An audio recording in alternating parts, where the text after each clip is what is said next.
Official najyo sinzira okubanga ate otulaba tukubaza okubanga ate subscribe nze ku mukutu guno kale tuli powered by banafa Rosemary Beddings. Rosemary Beddings basangibwa Kasubi tuka ku bitaala kiranga agenda mu kikono jasanga ekizimbe kya Princess Complex ogenda okubanga obasanga bakutunza ebintu by'omu kisenge byonna okuva ku blanket masuuka piro byonna nga wobirowoozaako banafa Rosemary Beddings babigamba nti babirina kale bakuli ku namba yaabwe ey'essimu okusobola okubanga ate ebisingawo bitegeera ate nga tuvuddewo brand shoppers basangibwa Kabalagala gendayo babirika bakutunza engoye z'abaana okuva ku lunaku olumu paka ku myaka 12 bagamba nti mu festive season eno omwana omwambaza olugoye olugenda okuweesa ekitiibwa mwabali ebweru w'eggwanga yogerako nabo sasula ssente then otuma omuntu agende alondemu engoye ate festive season bakusalirako kubanga baagala muyite mu Ssekukkulu ng'ate muli basanyufu kale bakubire ku namba yaabwe ey'essimu awo nga tuvuddewo Garfield Nasaran Primary School basangibwa Mpererwe basomesa kompyuta abaana nga ate byonna basoma babikwatako bagamba nti abaana abaabwe basoma bayitira waggulu ate nga n'ebyemizannyo n'ebitone babikolako nnyo kale bagamba nti abanoonyeeko basangibwawo Mpererwe kale bakubire ku namba ezo zola ku screen balina 07005655 okusobola okubanga ate omanya ebisingawo ate nga tuvuddewo tulina Raz Forestry bagamba nti weewale okubanga bakubbako ettaka kubanga bagamba nti ettaka giriko mu kubanga kalu abalibba babeera bangi kati nebagamba nti nno balina project ya kalitunsi kyokola obawo obukadde bubiri ne bakusimbira kalitunsi nga bamulabirira okuva mu nasale bed kale bagamba nti ogenda bango basanga kasanga ati mu buyinja zone era nga bakwire ku namba yaabwe okusobola okubanga ate omanya ebisingabo enamba yaabwe yesimu eri 0703 28 33 0703 28 33 91 ye Raz Forestry abakusimbira emiti gwe nobeera ng'ofuna bufunye ssente kale katumalize ne Hajaruna Sekyondwa ono nga musomi w'edduwa asangibwa Nakibizzi ku lw'ejjinja agamba nti atereza ensonga z'amaka ebyenfuna n'endwadde ezitategeerekeka mwabali ebweru w'eggwanga mu munonye ku namba ey'essimu eri 0709 87 kale olunaku olwaleero mboozi si nnungi nnyo si yasanyu Dynamite oba gwe mumanyiddwa nga Kanyike mbadde mulaba nnyo mu Band Nights mu shows eziri executive mu shows ez'enjawulo abadde muwagizi nnyo emabegako awo yagenda nnyo mu mawulire oluvannyuma lw'omuvubuka yali yeefula omuwala okukwatibwa wabula omuvubuka oyo nayagala okwefaananyiriza mukyala wa Kanyike era Kanyike bwe twasemba omuwuliza but unfortunately ekiro ekikeseza olunaku olwaleero Kanyike amawulire agakasa okufa kwe gafulumye era nga bwe twogerera tuli wano Ntinda mu maka Kanyike we yakulira ng'era enteekateeka z'okumukungubagira zatandise dda wabula okusinziira ku info gye twakafunako Kanyike tagenda kuleetebwa paka ku lunaku lwokusatu olwa wiiki ejja kubanga famire ye eri mu ggwanga lya UK so bakyalinda kulaba nga babalinda ate basobola kubanga batandika okukungubaga official tugenda kubanga tuwalyamu n'abantu aba family members n'okwongera okubanga tukusiigira ekifaananyi nga buli kimu bwe kiri kati tova kusaimu official buli kimu bere nga ate okiraba ate nga tweyongerayo tovaawo Nze Kenneth Henry Kanyike nze mukulu w'ennyumba ya omugenzi Honorable Anthony William Henry Kanyike ebase busaabaga mukyagwe Alan Kanyike omugenzi abadde mukulu wange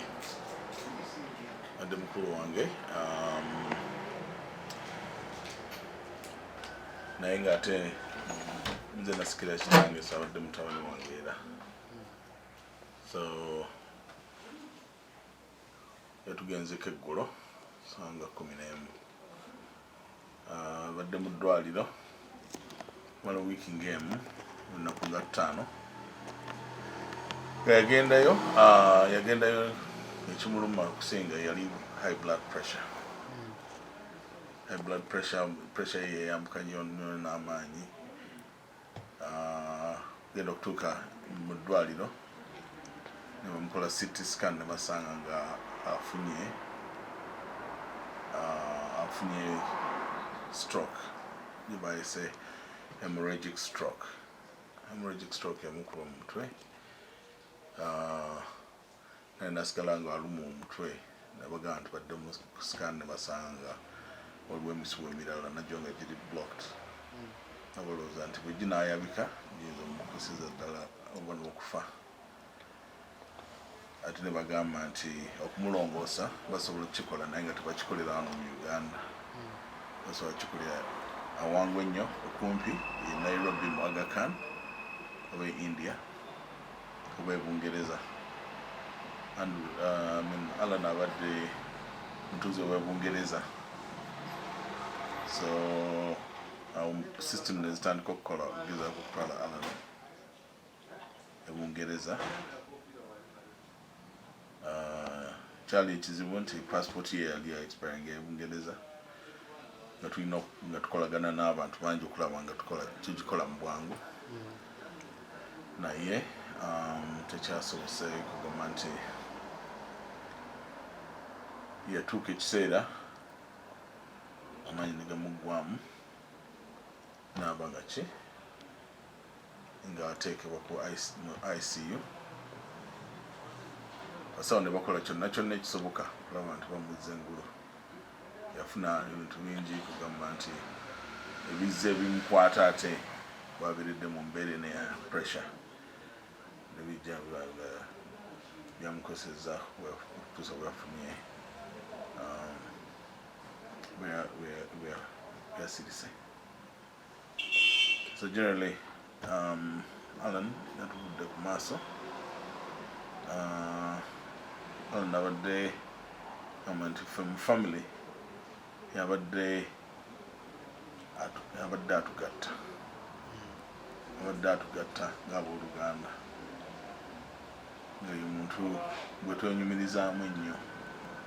era gwe tubadde tusuubira nti si ye muntu agenda okukola ki okutuvaako amangu bw'atyo Alan abadde mwana wakubiri mu nda ya nnyaffe Abooki era nsuubira abamu mumumanyi Abooki oyo maama waffe yatukuza mukulu waffe yali Bennett Alan yabadde amuddako then fabula ne tubaddako naye nga Alan mu ngeri emu oba endala atukutte ku mukono ffenna nga abooluganda n'engeri gye twavaamu genda okweyongerayo okusoma mu Bungereza nawo wonna gye twalaga mu nsi gye tubeera Alan kumpi akibaddemu omukono so tugenda kumisinga Alan abadde atusanyusa buli ku makya nga atubuuza nga atugamba nga bwatwagala atuweeza abadde nnyo omuntu wa ku mikutu okwo ng'aweereza message ng'agamba nti I love you my brothers nga buli tayisa lunaku lwonna nga takugambye nti nga bwakwagala nze ku lwange akenye nsanyuka nnyo nga nkomyewo mu Uganda nali mbeera eyo Bungereza n'amanya nti kati afunye omuntu kwasobola okubeera naye era tugenze tubiwako abantu baffe era tubadde mu Uganda fembi babiri nga tumanye nti Alan gyali nange gyendi nga tumanye tukwatagana buli wabeera n'afuna mikwano gye ampubira essimu nti nina mukwano gwange gundi nagondi guno yogerako naye abadde amanyikiddwa nnyo Alan kugamba nti erinnya lya Kanyike alitambuzizza eggwanga lyonna kugamba n'ebweru w'eggwanga abadde talina mutawaana na muntu yenna ng'akolagana n'abantu ng'abantu baagala okukolagana naye era nkiwa nti abantu bangi nnyo bazze ne bafuna ebyobugagga ne bizinesi okuva ku Alan nga ye Alan talina kyabafunyeeko olw'okuba ng'abagasse aleese abantu okumanyagana ayagala nnyo abantu okukulaakulana ayagala nnyo ensi ye neggwanga lye ne Museveni yennyini abadde amuhogerako bintu birungi byereere agamba nti emirembe wegiri tukole tetunatuuka gye tulaga naye tukole ng'akunga abantu okukola ki okukola so Alan agamba nti atalumiddwa nga Alan agenze simumanyi agamba nti gyabadde akyakalireeyo bangi mumwe mubadde mumulaba omulowooza nti muzeeyi abadde kirwa kitabwe mu bbaala yabadde yerera bulamu bwe yakwekolera ssente ze era buli kaseera ng'agamba abantu nze nakola ssente zange nezimbira ebintu yange ebyokundabira mu bukadde naye ndoza Katonda bwatu bwagambye nti ojja okukoma nti entuuko zaffe tetuzimanyi naye Alan bwati bwegenze era kituluma nnyo kyokufa aba famire. Omugenzi n'otugamba nti Alan mutuuze wa Bungereza. Bungereza omulabi mulungi yandyagadde okumanya yamalayo bbanga ki? Alan yamalayo emyaka egisoba mu 3 Bungereza era mu bantu bonna abaali Bungereza ebbanga lyaviiriddeyo bajja kugamba nti Alan yabayamba mu ngeri emu oba endala okuba nti bafuna nabo obutuuze n'okuba nti bali bulungi mu kukola emirimu kubanga nga bwokimanyi jjajja azakyogera lunye nti yali manager mu bitongole ebinene ebyo UK era abantu abangi abatuukanga Bungereza nga abasinga babaweereza wuwe tumugende Alan ajja bawa emirimu era yawa bangi nnyo emirimu n'abatereeza mu ggwanga era abasinga bakubye amasimu tebakikkiriza nti Alan takyali naffe temumanyi nti akumanya nti oba yakomawo ne Uganda amazeko n'emyaka 10 kukyanga akomawo abadde kwegamba nti muntu ow'enjawulo kwegamba simanyi nabwe nkyogerako nti ffe abantu abalala bwe bakiwulira nti Alan yali mulungi ate kati mu famire bwe tubadde naye bwetuwulirira ddala nti nti Katonda alina engeri gy'akolamu ebintu bye naye atuggyako omuntu ow'omugaso omuntu omuwi w'amagezi kati nga kunze n'okuba nti muntu ayagala abantu. Alan yayagalanga abantu buli gw'osanga tayawula nti oba ono mugagga oba ono mwavu ng'ayagala abantu nga bwakusanze bwakwagala. Aleseeko ku baana. Yes, Alan alese abaana era abaana mujja balaba abaana babadde abaagala nnyo ng'aboogerako buli kaseera ana mwala waffe Nalongo abeera Toro alina n'abaana abali e Bungereza 3 n'omulala ali e Dubai. Of course webaayo abalala nabo tujja kubamanya naye nga Alan alese abaana badde musajja muzadde nga ayagala nnyo abaana be era afudde ayogera ku baana be naye kimanyi nti bajja kuba bulungi kubanga yabakolerera. Obulamu bwa Alan omugenzi kati bubadde bw'amasanyu nnyo naddala okuva lwe yakomawo wano e Uganda nga mmwe nga famire baganda be tekyabakosaamu mu ngeri emu oba endala okulaba ng'omugenzi amudigize nnyo ng'abantu oba oli awo bagamba nti ku myaka gye yalibadde ati sitali bintu by'amasanyu mmwe nga abooluganda tekyabakosaamu mu mbeera emu oba endala? Alan yali muntu wa bulamu bwe bwakweyagala kwegamba era nga muntu mukulu nga amanyi kyayagala. Tewali nnyo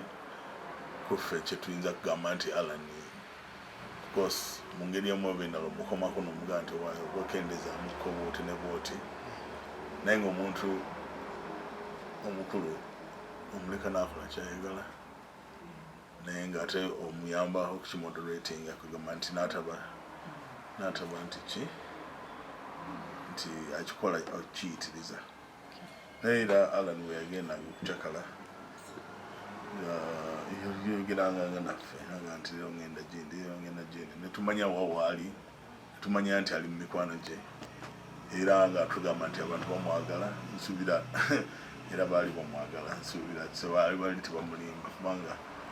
ku ngeri ensi yonna gye yareactinzemu okugenda kwa Alan olabira ddala nti yalinga mu banne yali yeekolera investments ze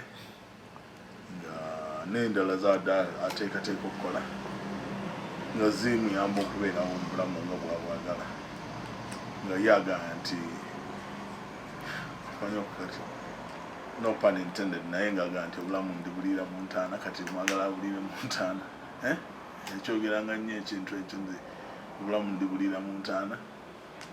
aga nti ye talina mutawaana na muntu ate talina ssente za muntu zakozesa akozesa ssente zokukola byayagala so ekyo ffe ngaabo oluganda kasita nga Alan nga yali mulamu nga mulungi ng'ate nga muteefu mu byakola tekyatukosa nnyo as such okujjako okuba nti oluusi kyagendanga nekiyitirira abantu nemutandika mumwogerako wasinga oluganda mubuuza oba asobola okukimanejenga oba tumugamba toyogera nnyo toza muliro tukakkana abantu bajja kusereka naye nga ye yakola ebbanga lyakoleramu nakola byalina okukola bwaba yali asazeewo nti kakati genda mu maaso ajja kusigala nga asanyuka mu bulamu bwe amendu bameka kufa abasanyuka nga simanyi awo wennyini muzeeyi ku nsonga y'ebiduula tulabye abantu bangi nga bafunirayo ebizibu ebyenjawulo nga ggwe tewali lunaku lwe yali akuripootingiddeko nti yali afunyeko obuzibu mu biduula eyo obwasinga okumuyisaako obubi. Well, there's maybe contributing factors raising a pressure here. We have gone baby ogerwa abantu basically. I mean, every time I know mugaso bagamante okujjako kwagala okwawaza ekintu no kikolera kama ulire oluse. Ebintu ebyamogerwako essa banga eryo ebyakuba nti abantu yali akola atya saya na bidda mwana. Twagala nnyo okugamba bisukulumya ku nsonga eno y'okufa kwa Alan. Kitegeera so of course, be unnecessary, really. I mean, Nenga, Yalia be some Bulungi, Alan Yalia Solanyo defending Anga, you get a Bulungi. Yalimo Gazi Mulungi, no Alan, by the way, I sang a can song as a Bulungi. Never defending Anga, so Chicola. When the year I'm in to my good pure. I want to get a chat at the so basically, sana bisoso waza ku songera gitogerako nenga ukimanyi nti ebigambo of course sebibula mugezi so abogera bayogera alani agenda maaso nakola ki nakweyagalira mu bulamu bwe n'abantu be bayagala so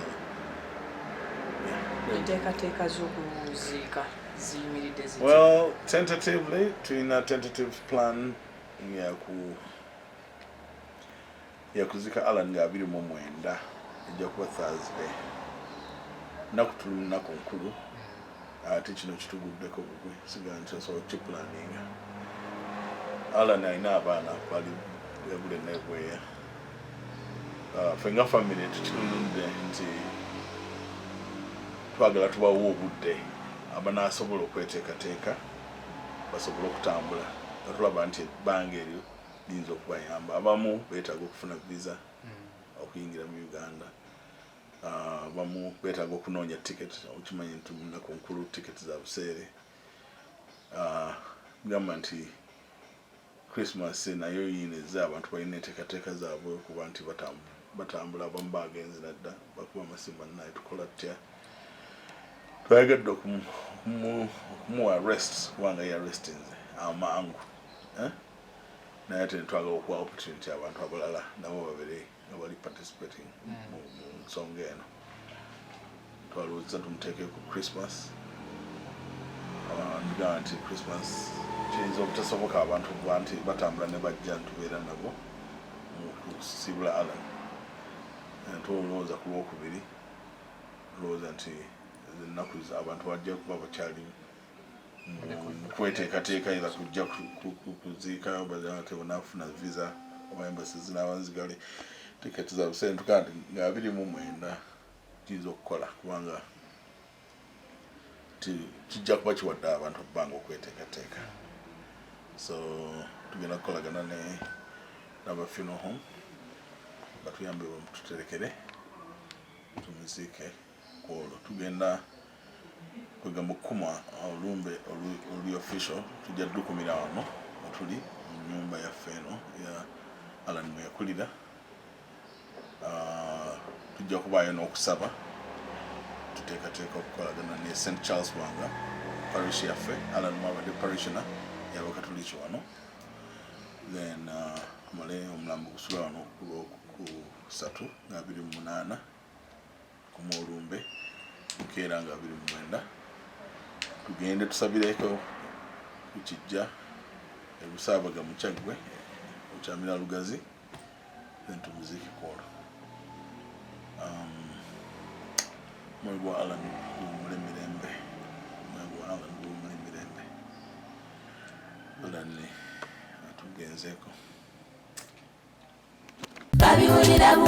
onoonya essomero omwana w'omwana afuna ebyenjigiriza ebyannamaddala eddungi nga likwatako buli muyizi ssekinnoomu okugyayo obusobozi bwe eritakoma kuyisa baana wabula nga likwata ne ku by'omwoyo Garfield Nursery and Primary Schools Mpereerwe ky'ekyokuddamu kyo Garfield ezimba talanta z'abaana tuyiga kompyuta era nga tukuddiza omwana ali ku mulembe oguliko kati Garfield omwana emusomesa bw'alabako era y'ensonga lwaki abaana baffe bonna mbayita okuyingiza abayizi abapya kwatandise dda Garfield every child every chance every day. Obadde okimanyi nti okuleka ettaka awo nga tekuli kiriko kyekiviiriddeko kibba ttaka. Kaakati abalwazi Forestry Limited bakuleetedde pulogulaamu eya kalitunsi era ku ttaka lyo sasula $2.5 buli yiika bakuteekateekera ettaka bakusimbireko emiti ate bagirabirira omwaka mulamba ku $2 giba myezi 6. Bakutegeeza nti sezoni esooka omwaka 2023 egguddwawo bookinga batandika okuteekateekera nursery bed basangibwa Kasangate ku Buyinja Zone. Osobola okukubirako ku 0703 283 391 oba ku WhatsApp ku 0776 991 603. Bookinga kati sezoni ereme kuyitako naye nga teweerabira Lwazi Forestry Limited.